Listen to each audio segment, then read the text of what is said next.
paper, Post-Colonial Study, and I want to present Frantz, Fanon, and Post-Colonial Study. So let me share my screen.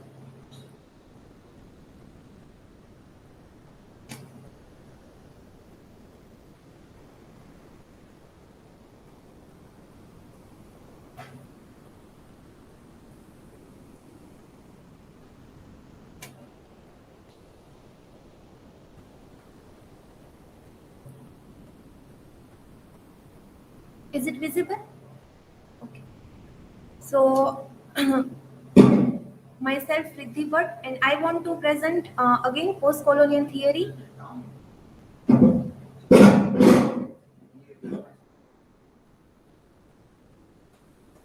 Frantz, Fanon. So first key objectives. Here we deal with first that the life of Frantz Fanon, a brief sketch, then post-colonial theory and Fanon, and the last the sociological and scientific analysis of colonialism. So, in briefly, we see that life of Frantz Fanon, a brief sketch. Frantz Fanon's full name was Frantz Omar Fanon, and he was born in 20th July 1925 in Fort de France, French West Indies. His father was a custom officer of the French government, and his mother was a shopkeeper. Notable work of Frantz Fanon, so Black Skin and White Mask, studies in Divina Colonialism, then toward the African Revolution and the Rage of the Earth. We all are aware about this text. Then his works influential in the field of post-colonial studies, critical theory, and Marxism. So, what are the Fanon's professions? So, Fanon was a psychiatrist and a political philosopher. Here I am talking about post-colonial theory and Fanon. So I prove my this topic. I want to present two novels. No, sorry, two works of Fanon: The Wretch of the Worth and Toward the African Revolution. So first, post-colonial theory and Fanon. So Fanon this develops a psychological theory of post-colonialism, where he suggests that the European self develops in its relation and encounter with the other. Fanon was the first writer to diagnose colonialism and its deconstructive impact in quite honest and in the right perspective.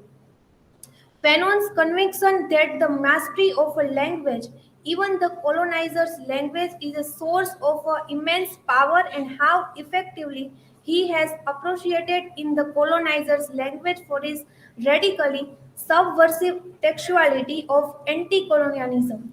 The fact that Fanon had no forerunner when one takes into consideration his theory of authentic decolonialization. For Fanon's theory of decolonialization examines all spheres of human life, including its literary and cultural aspect.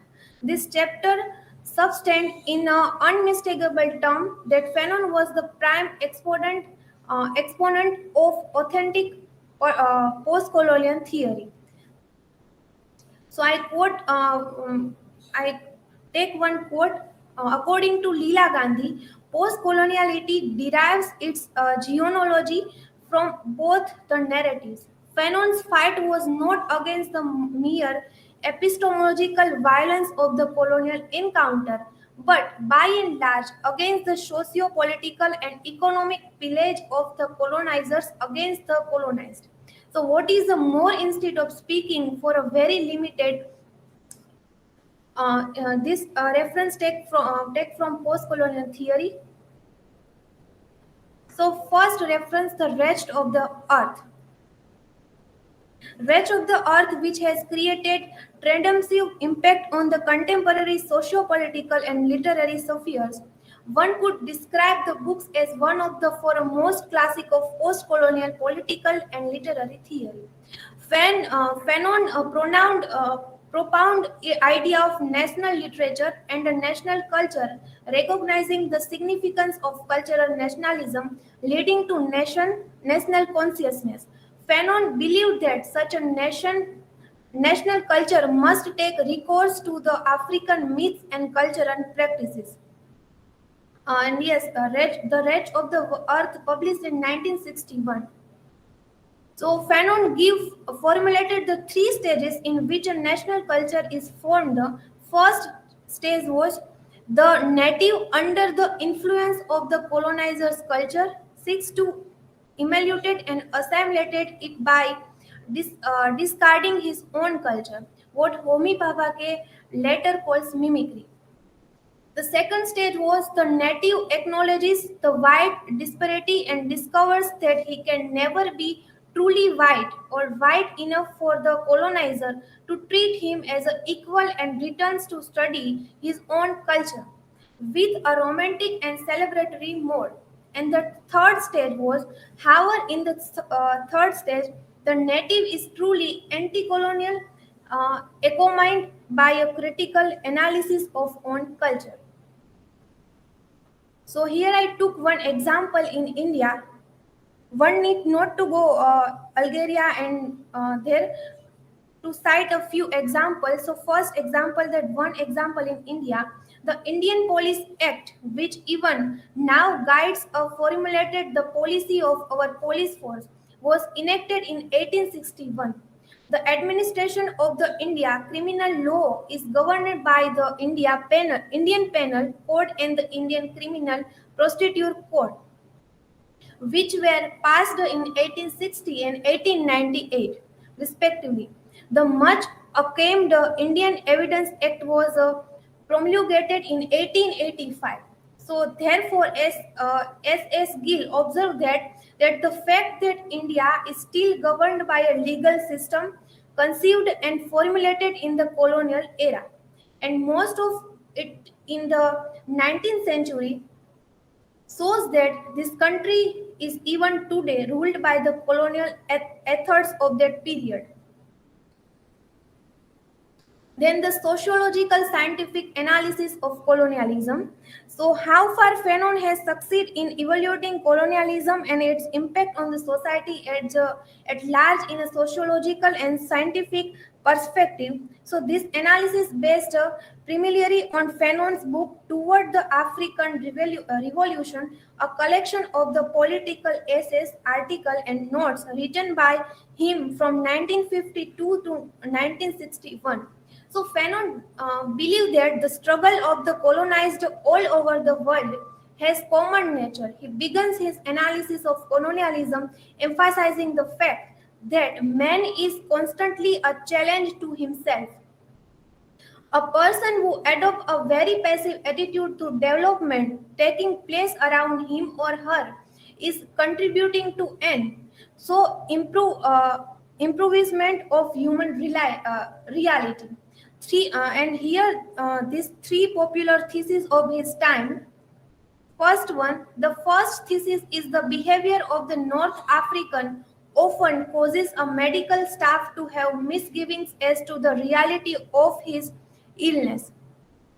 As the past for him is a burning past, uh, so in this telling that the doctor has to make a diagnosis of probability and in turn he proposes an approximate therapy.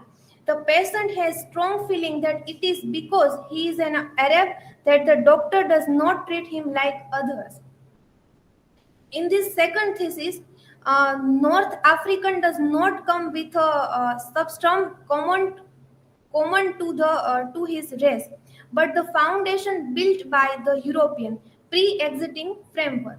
So the cardinal feature of the North African symptoms in that the North African fancies himself or herself to be ill, and so the Arab is a invalid. Every Arab is a person who suffers from an imaginary alignment.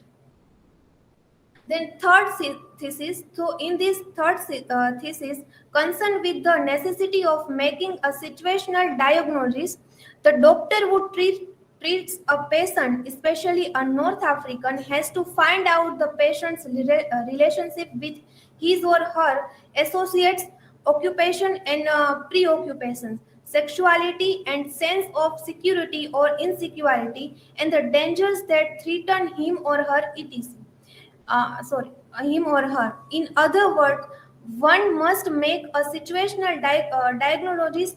Fanon respond to this thesis, citing all the limitation of the North African patient, as the patient is alone, has no associated.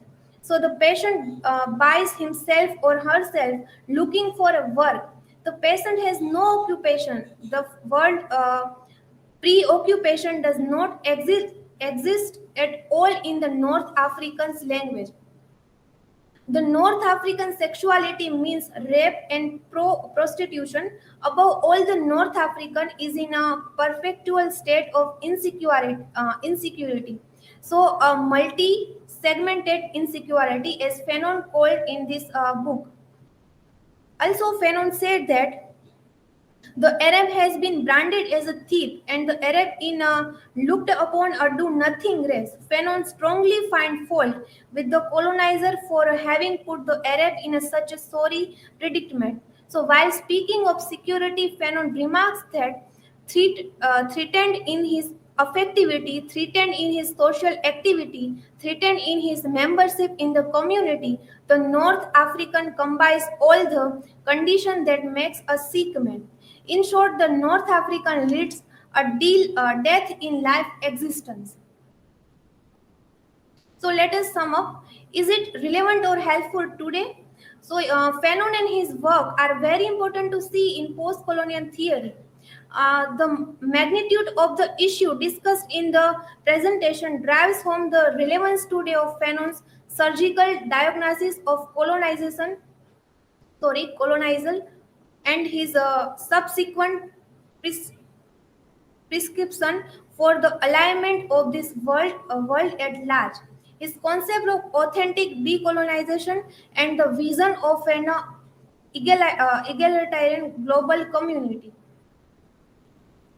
This study has further underscored the necessity of the politically conscious people of the entire world uh, shedding their complacency and organizing themselves to do everything possible to move an ideal world in which there will be no oppression, no inequality, no poverty, and no hunger.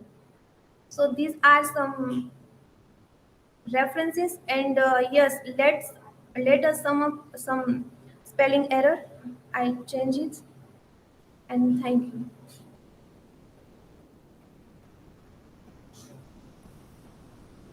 Okay, questions to Riddhi? Yes, Riddhi, my question is that what is the role of violence in a colonialism? Yes, Neha. So violence is the original means by which the colonists uh, used in colonized people. So through violence, he teaches the colonized that they are powerless and they are useless persons. But when the colonized begins to use violence against the colonial